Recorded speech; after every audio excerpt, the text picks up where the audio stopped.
Assalamualaikum warahmatullahi wabarakatuh. Dan kembali lagi di channel Toko 88 Makassar, toko paling keren yang ada di Makassar, dan tentunya OTW menjadi toko yang paling keren yang ada di dunia. Amin. Dan saat ini saya sekarang sudah berada bersama salah satu pemain Black Steel, ya, pemain asal Indonesia juga, pemain yang mungkin di lapangan bola sana, lapangan futsal sana, kalau misalnya doi lagi main pada teriak nih, siapa lagi kalau bukan Muhammad Al-Bagir. Gimana Bang, sehat? Alhamdulillah sehat. Sehat ya. Nah Bang, udah ini pertama kali ke Makassar? Kedua Ya? Kedua ya. Tapi sebelumnya dalam rangka main futsal juga? Ya betul. Oh, tapi kalau dalam rangka liburan belum ya? Belum. Oke. Jadi belum pernah keliling-keliling tempat liburan Makassar ya? Di paling waktu selama TC di sini aja TC. Ya. Udah kemana aja? Nggak jalan-jalan sih, paling gini Di pulau daerah pantai. Oh, pantai Losari. Ya, Losari. Ya paling tempat sini ya. Oke Bang, saya punya beberapa pertanyaan, dan ntar ada pertanyaan dari netizen juga. Kita udah pasang di Instastory kita. Udah pengen nanya ke Abang. Tapi sebelumnya saya pengen nanya nih, Abang kan cakep nih, tinggi, ya kan? Ya, kenapa pilih futsal sih? Mungkin kenapa pilih atlet gitu kan? Kenapa nggak jadi, ya kan, entertainment? Ya. Apalagi sekarang lagi banyak-banyaknya nih artis-artis muda. Kenapa Bang? Oke. Ya kalau yang pertama karena ya emang itu passionnya Bagir sih ya, di olahraga. Khususnya di olahraga. Dan akhirnya berjodoh di futsal. Kalau kenapa Bagir nggak mau di entertainment dan lain-lain, ya itu yang Bagir bilang, jujur Bagir datang ke futsal, ke olahraga ini bukan mau terkenal. Jadi Bagir jujur nggak begitu suka bahasanya tersohor, terkenal lah, orang bilang terkenal, nggak begitu suka gitu. Jadi emang datang ke sini karena passion gitu. Olahraga emang passion Bagir dari kecil gitu, emang udah suka olahraga. Tapi secara nggak sengaja, hal yang nggak disuka Bang Bagir yang terkenal itu akhirnya sampai sekarang ini misalnya kejadian gitu dong. Iya kan ya? Pasti dong ya? Iya. Tapi kenapa akhirnya milih futsal di antara banyak olahraga? Karena beberapa kali Bagir coba di olahraga, beberapa ya. Kayak mungkin sebelumnya Bagir mau trial di liga basket. Cuman orang tua nggak kasih jalan. Terus di bola juga waktu dulu Bagir nggak berjodoh lah di bola. Ya. Terus karena orang tua lebih fokus di pendidikan. Okay. Jadi Bagir harus putar otak Bagir lagi, caranya gimana biar orang tua Bagir bisa ACC nih, apa yang Bagir mau nih, karena passionnya Bagir nih olahraga, Bagir harus ya masuk olahraga. Oke, pelan-pelan lewat FFU 20 Balok. Iya. Itu dari situ Bagir minta tolong sama orang tua Bagir, sekali aja untuk coba di situ di gitu, sini di FFU 20 Balok, dan alhamdulillah di situ rezekinya juara, walaupun nggak ada terpikir sampai situ. Iya. Kita pemain-pemain yang benar-benar tanpa pengalaman. Betul-betul underdog ya? Ya, underdog, sangat underdog. Dan di situ alhamdulillah ada Coach Yori panggil Bagir untuk TC di U20 Timnas. Itu permintaan kedua Bagir selanjutnya ke orang tua Bagir, karena ya kesempatan nggak ada dua kali lah. Nah, Bagir bilang minta tolong, ya akhirnya sampai sekarang alhamdulillah. Dan tim yang pertama? Black Steel. Sudah, jadi udah musim keberapa nih? Ini musim ketiga. Musim ketiga ya? Jadi mulai Black Steel ya? Wah. Masih seputar futsal nih Bang. Bang Bagir, di antara banyak posisi yang ada di futsal nih, ya kan? Kenapa pilih kiper? Oke, kalau pilih kiper karena ceritanya saya dulu bukan kiper. Oh, pertama bukan kiper? Terus karena waktu kelas 10 SMA, itu saya ada kayak sparring antar kelas gitu. Sparring. Terus dalam satu kelas itu nggak ada yang mau jadi kiper. Oh gitu? Di saat itu juga saya memikirkan kayak oke, coba kiper gitu, kenapa enggak gitu, karena mungkin saya pikir syutingnya nggak mungkin yang bisa syuting benar-benar syuting bagus ya mungkin 1-2 orang kali ya di SMA gitu. Terus cobalah jadi kiper. Tantangan baru gitu. Nah, dari situ pun saya juga udah mutusin saya nggak bakal mau main. Nggak mau main maksudnya sebagai pemain di luar kiper. Oh iya. Jadi kalau ada pemain apa-apa, saya kiper karena di situ juga saya berpikiran posisi saya bakal paten nih. Iya. Paten. Nah, karena nggak ada kiper lagi. Betul. Nah, otomatis saya di situ juga berpikiran itu ya akhirnya dari situ saya nyoba kiper. Banyak step yang harus saya laluin dari situ. Akhirnya jadi saya mikir lutut saya udah lecet, siku saya udah lecet, semuanya udah kena segala macam. Kalau nggak dilanjutin sayang gitu. Jadi emang dari awal saya karir sebagai pemain profesional emang udah kiper ya? Ya, betul. Pemain udah kiper ya? Udah kiper. Oh gitu. Terus tapi waktu menjadi seorang pemain selain kiper nih, sepercaya diri sekarang menjadi kiper atau enggak?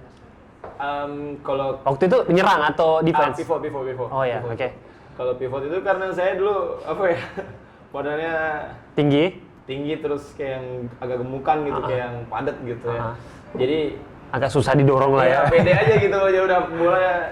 Cuman saya kan nggak bukan memang saya juga ya shooting atau apa ya yang gitu. Saya cuma hold bola aja, yang tahan bola gitu aja sekali ya. Di passing. Ya passing. Paling kalau shooting pun concong gitu. Jadi kalau pede sekarang lebih pede karena saya lebih udah dapat feel-nya di kiper. Di kiper ya. Nah, tadi kalau misalnya libur kompetisi bang, kan kayak futsal kan nggak sepadat sepak bola nih. Betul. Kalau sepak bola kan sampai setahun.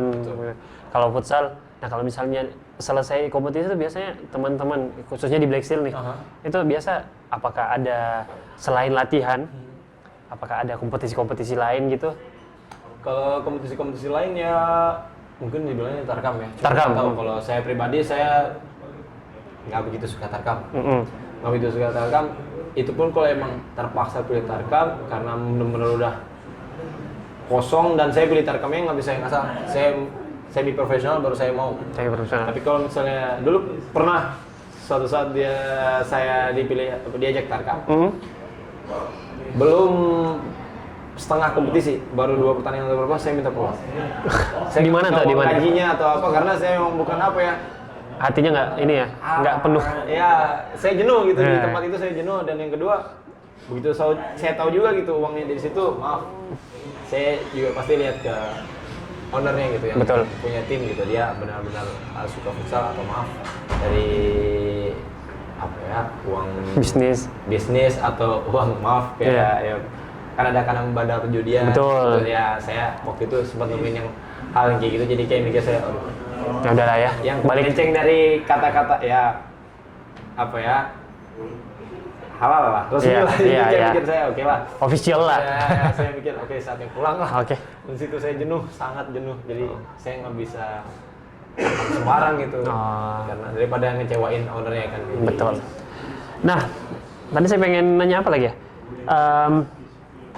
Oh ya, Bang Bagir, pemain sepak bola favorit? Sepak bola nih ya, sepak bola. Oke. Saya pasti khususnya di kiper ya. Kalau di kiper, kalau main apa nih? Maksudnya selain kiper atau? Terserah mau, pokoknya di main. Oh, kalau yang kiper dulu deh. Kiper saya Hugo Loris sama Hugo Loris ya, De Gea. Us, De Gea. Berarti timnya MU dong? MU. GGMU ya. Oke, terakhir mungkin kita ada pertanyaan dari tadi kita udah posting di Insta Story buat bertanya ke teman-teman ya. Siapa tahu ada yang mau bertanya ke Bang Bagir. Mana? Oke. Nah, ini yang pertama nih. Kita nggak usah ini nih pertanyaannya pokoknya dari semua orang lah ya. Oke. Caranya biar tetap tenang pada saat 1 versus 1 dengan lawan. 1v1. Kalau 1v1 pasti semua ada celah ya. Kita kemungkinan 1v1 tuh hampir sama kayak apa ya? Penalti. Cuman bedanya kalau penalti itu menurut saya 90-90% harusnya pemain gol. Jadi intinya kalau kebobol itu masih bisa dikatakan wajar. Ya. Tapi kalau kita bisa tepis, istimewa. Sebenarnya kalau 1v1 pun hampir sama, cuma perbedaannya banyak celah gitu buat pemain buat kasih gol. Bisa dia capping ke kanan, capping ke kiri, atau dia udah lihat kotak gawang. Jadi kemungkinan besar golnya itu masih ada gitu.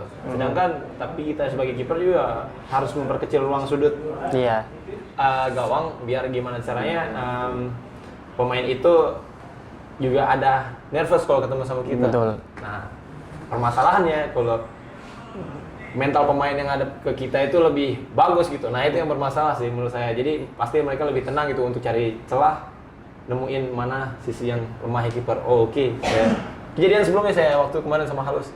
Mungkin Bang Bayu juga udah tahu saya. Jadi saya pun udah tahu Bang Bayu kalau saya tutup daerah kaki kanan mungkin dapat. Masalahnya kalau dia keping ke sana saya setengah mati juga. Jadi saya ambil keputusan, oke, saya tutup sini.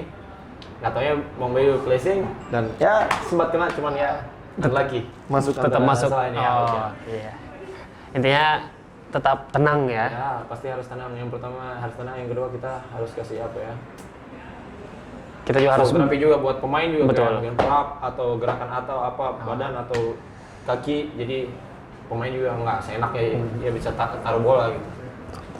Oke, selanjutnya itu adalah kenapa nomor 13 Bang katanya nomor punggungnya?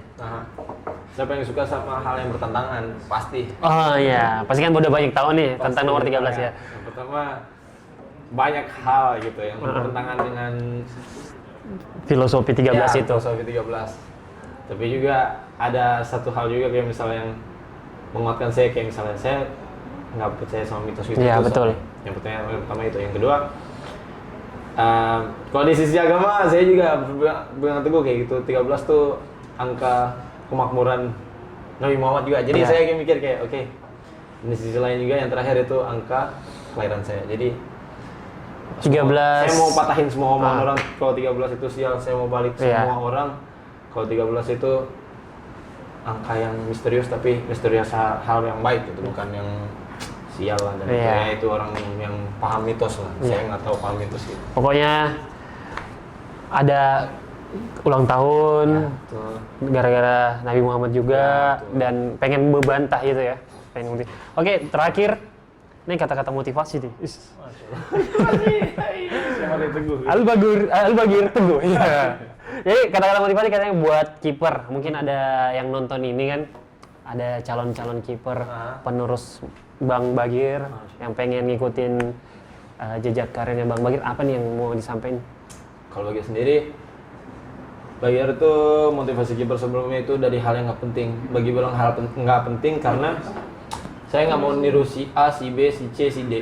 Yang pertama, saya nggak pernah mau niru itu. Dan kenapa banyak selalu orang bilang ke saya ketemu secara langsung dan nggak langsung selalu bilang gimana caranya jadi Al-Bagir, gimana caranya jadi Bang Nazil, Bang Nizar, dan lain-lain. Bagi bilang kalian nggak mungkin bisa sama kayak dia. Betul. Yang kalian bisa itu lebih dari dia atau mungkin lebih buruk dari dia. Jadi yang saya pikir itu buat tolak ukur aja. Kalau saya mau kehidupan saya lebih bagus, saya harus lebih dari dia. Kalau saya mau start atau kehidupan saya biasa-biasa aja, yang saya memang nggak punya apa, ya udah jangan lebih dari dia. Jadi menurut Bagir kayak semua itu dimulai dari di dalam-dalamnya pasti ada macam-macam kayak hidup profesional atau mungkin cara berlatih yang profesional atau mungkin ya dia paham tentang kontrak hidup profesional maksudnya hidup ini kan banyak ya. Saat kita waktu naik, kita mau profesional. Betul. Saat kita waktu turun, kita mau profesional apa enggak? Nah, kadang saat itu juga kayak kejadian Bagir waktu timnas, Bagir turun. Sempat berpikiran kalau Bagir udah selesai. Karena satu kaki kanan ini 4 cedera dari bawah, betis, lutut, tengah sampai atas. Jadi kaki kanan lagi. Bagir mikir oke, karena Bagir punya tanggung jawab di futsal juga dan Bagir passionnya Bagir di sini, jadi ya itu balik lagi ke utamanya Bagir. Saya mau lebih dari dulu saya banyak ada Bang Ales, ada Bang Yao, terus ada Bang Nazil dulu, terus di internasional saya mau kayak siapa, Paco Sedano, tapi bukan mau kayak dia karena dia posturnya tinggi dan saya itu kayak melihat diri kita. Gambaran saya, jadi saya mau lebih dari dia walaupun itu berat, sangat berat. Yang pertama itu, yang kedua selalu pasti kalau kiper harus punya target lebih. Jadi saya udah terpenuhi target, saya Paco Sedano, gini, oke. Yang lebih dari kiper yang lain apa? Kayak kiper Kazakhstan, Leo Guetta, dia punya shooting bagus. Jadi saya harus latihan shooting, passing. Jadi kiper nggak cuma di tentang nangkep bola. Ya, walaupun itu Bagir baru belajar akhir-akhir ini, tapi Bagir mau apa ya realisasiin gitu di pertandingan. Walaupun ya kemarin kayak sebelum-sebelumnya Bagir pun udah mulai dribbling dan lain-lain. Itu pun Bagir setelah pertandingan pasti Bagir lihat Bagir dribbling dia gimana. Oh masih aneh ya kelihatannya cara dribblingnya. Biar nggak aneh gimana caranya. Itu harusnya target lah. Setiap target udah terpenuhi, maju lagi. Target udah terpenuhi, maju lagi. Inginnya kayak gitu terus. Intinya harus punya target lah ya. Betul. Oke, terima kasih Bang Bagir Sama-sama. sudah menyempatkan waktu di tengah padatnya jadwal ya, latihan, pertandingan. Dan oke, itu tadi bincang-bincang kita dengan Bang Muhammad Al-Bagir, pemain atau kiper dari Black Steel Manokwari. Jadi silakan nonton video ini dan jangan lupa di subscribe ya, diaktifkan loncengnya dan di komen, mungkin siapa tahu pengen ngedatengin atau nanya siapa lagi pemain-pemain lainnya ya yang ada di Indonesia khususnya. Silakan. Jadi sekali lagi thank you Bang Bagir. Terima kasih banyak. Sampai ketemu di video selanjutnya. Wassalamualaikum warahmatullahi wabarakatuh.